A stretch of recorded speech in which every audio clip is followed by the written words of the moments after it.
but thank you. Well, this is that word cosmos, okay? And we know it, and the world uses it. In fact, I used to watch different, and they tell, I'm getting the energy from the cosmos. You were. You were getting it from the ungodly multitude. This is one of the definitions. The whole mass of men alienated from God and therefore hostile to the cause of Christ. We're not talking about the planet Earth.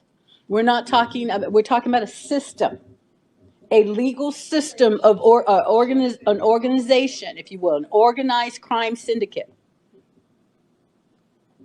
That's the world system. It's an organized crime syndicate. The system. So do not go around calling your neighbors crime bosses and calling them out of their names, because I didn't say that. And if you said I did, you're lying, because that's not what I'm saying. I'm talking about a specific system. When we refer to the world, you can even put it in quotes, right? The world. This is what we're talking about. We're not talking about planet Earth. We're not talking about the cities of such and such. We're talking about a thinking that is relevant to them all. This is the way that they think. This is the programming that they have bought into. This is the slavery that they're under, because a crime syndicate has bosses and it has terror.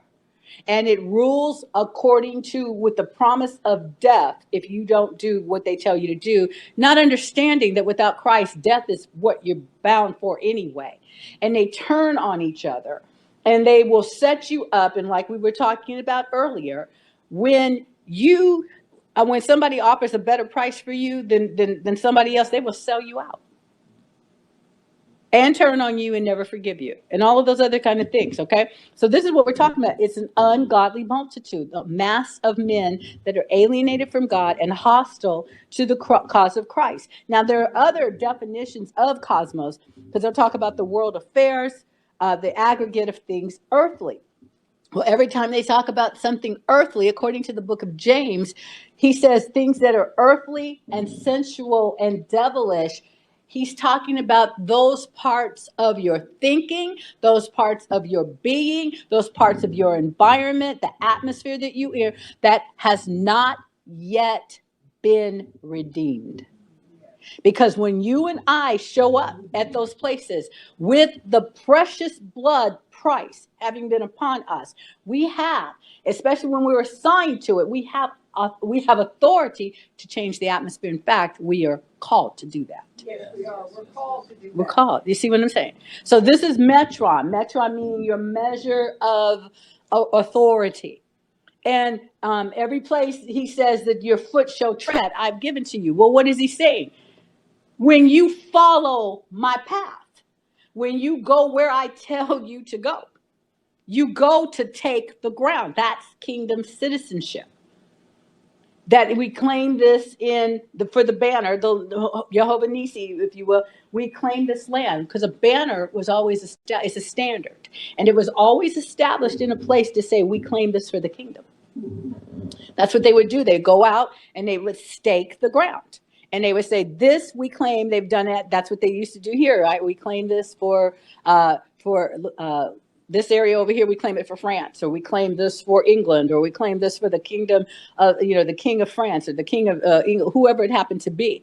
But what we do is we go and say, we redeem this ground, and we call for it to be in earth as it is in heaven. We're taking this ground for the kingdom of God, so that the citizens can be freed. That's it. It isn't a power thing, a control thing. It is, see, people miss, you get a definition from the kingdom, you get a definition from the world of the word power, and you've got two totally different things. That's why you can watch people who are thoroughly deceived move in a direction that is absolutely crooked and off course for a promise of power. They've been promised power, they've been promised this, that you're going to rule the world, you're going to do this, you're going to do that. Well, it's all a lie. And the reason that it is a lie is because of what the blood has said. All power has been given to me. It belongs to me. Now, if you're not blood washed, you're not redeemed by the blood, and the precious blood of Jesus is not speaking for you, you're not going to get the power that you think you are, because the one that's promising it to you doesn't have it. But if you don't know this truth,